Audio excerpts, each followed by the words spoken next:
Ótimos.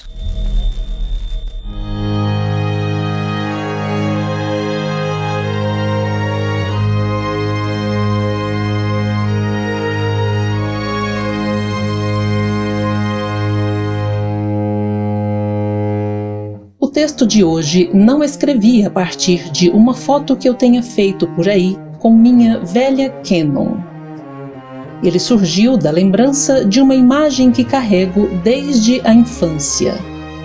A obra Rosa e Azul, de Renoir.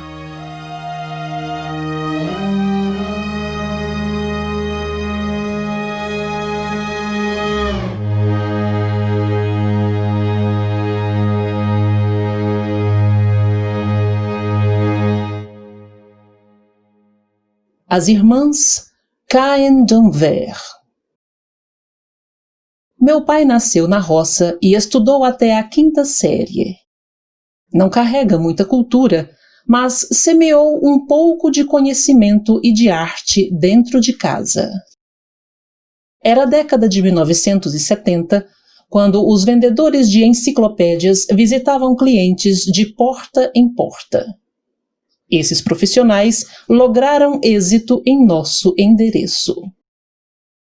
Pouco a pouco, papai foi comprando coleções das mais variadas, até criar um acervo para uso das filhas ainda em idade escolar. Por bastante tempo, ali encontramos vasto material de estudo e pesquisa.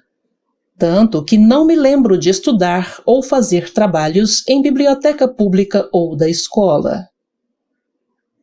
Papai comprou também um violão, um piano, 2 cavaletes, tintas a óleo e investiu em cursos de música e pintura para as minhas irmãs.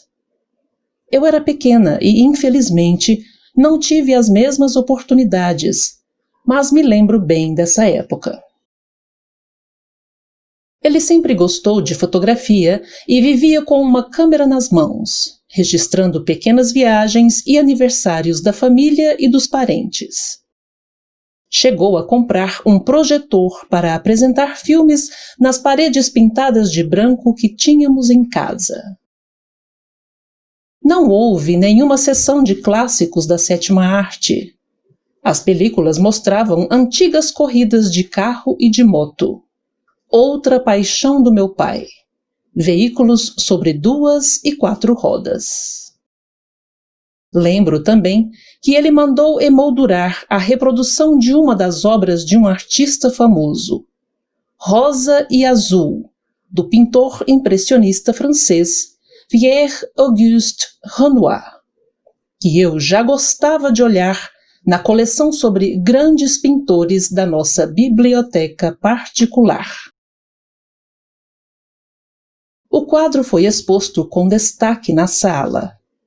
Eu tinha 7 anos e achava lindas as 2 meninas. Passava bastante tempo observando os vestidos rendados e cada detalhe da imagem. Ficava encantada com os rostinhos das crianças, principalmente o da menina menor, com expressão de choro. Mas confesso que evitava olhar demais para o sombrio cenário atrás delas. Aos 20 anos de idade, fui vê-las de perto, no Museu de Arte de São Paulo, o MASP, de onde a obra, que data de 1881, é acervo permanente desde 1952. Senti forte emoção quando me coloquei diante dele. A reprodução em que grudei meus olhos por anos nem de longe consegue imitar a pintura a óleo sobre tela original. Ao contemplar o quadro de 1,19 m de altura, pude acompanhar vários movimentos do pincel dados pelo retratista da burguesia parisiense. Notei que o fundo não é tão amedrontador quanto na reprodução, que deixa a imagem chapada, sem relevo.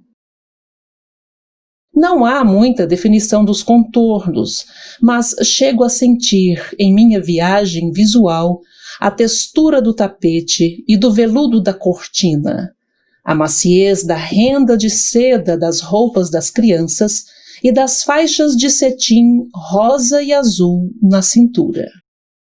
Fui ver a obra sem buscar muitas informações sobre o que a motivou.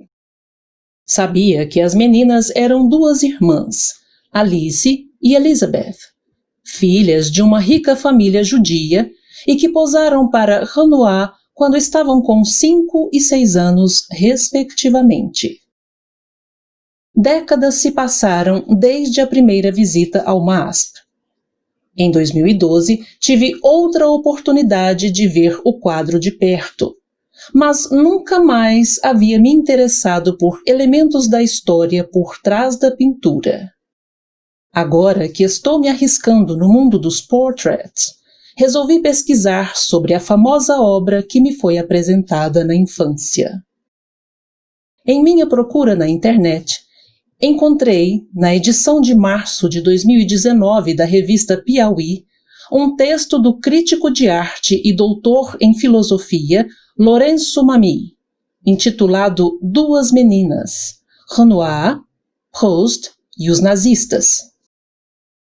Ele conta que leu, por acaso, um catálogo do MASP onde diz que Alice, a caçula das duas meninas, viveu bastante. Morreu em Nice, na França, em 1965, aos 89 anos. Já a irmã loira, Elizabeth, teve um final aterrador. A informação foi dada por um sobrinho de Elizabeth em 1987. Ele escreveu ao museu relatando que a tia havia se convertido ao catolicismo, mas que, por causa da origem judaica, foi enviada para Auschwitz. Ela morreu no trem, a caminho do campo de concentração, em 1944, aos 69 anos. A informação também está na Wikipédia e em vários outros sites. Mas é o texto do romano radicado no Brasil, Lourenço Mami, que, para mim, define o sentimento ao rever hoje, em um tour virtual pelo MASP, a imagem das duas meninas. Abre aspas. A notícia não é apenas chocante. De certa forma, é absurda. Qualquer um que a leia, imagino, terá a mesma reação que eu tive. Olhar de volta para a imagem que acompanha o texto para verificar se ela ainda está lá, se não foi substituída por alguma outra coisa. Obviamente está lá, e não pode nos fornecer nenhum esclarecimento. Qualquer premonição estava fora do alcance tanto do pintor quanto das meninas.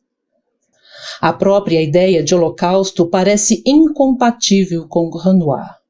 Se havia algo que ele não sabia pintar, era a tristeza. Quem diria a tragédia? À primeira vista, nada da história diz respeito ao quadro. Nada do quadro enriquece a história. O que muda somos nós, nossa percepção da tela. Entre os veludos e as rendas, Auschwitz se instalou e não há como tirá-lo de lá. Porque houve o Holocausto e porque o Holocausto atingiu esse Renoir tão de perto, porque se sabe disso e justamente porque a obra não contempla essa possibilidade, de repente falar de uma sem falar do outro parece fútil, se não moralmente duvidoso. Agora há uma tarefa a cumprir, que pode e deve, acho, ser conduzida de duas formas. Por um lado, entre esse quadro e o extermínio, há uma série de relações objetivas a tecer, encobrimentos, atos falhos, reticências que ligam uma elite econômica mal tolerada a uma pintura moderna que também custa a encontrar seu lugar. Por outro, há o dado bruto do impacto com que a história atinge nossa percepção estética, a consciência de que o quadro, agora que sabemos disso, nunca mais será o mesmo. Rosa e azul é um caso extremado de como a apreciação de uma obra de arte depende do percurso histórico que dela chega até nós. Fecha aspas. Caros assinantes, deixo aqui o link com o texto do Lourenço Mami, na íntegra, e o endereço do tour virtual pelo MASP, que mostra em detalhe a obra Rosa e Azul. Basta clicar na lupa com o símbolo mais e explorar cada canto da tela.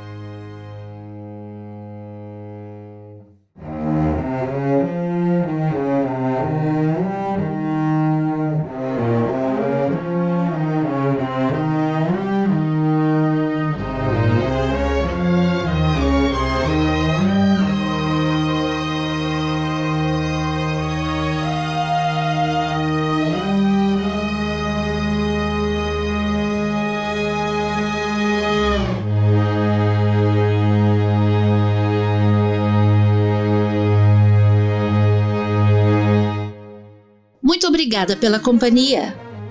Contem aos seus amigos sobre os conteúdos por assinatura da Casa da PIN. A gente se reencontra na semana que vem. Até lá!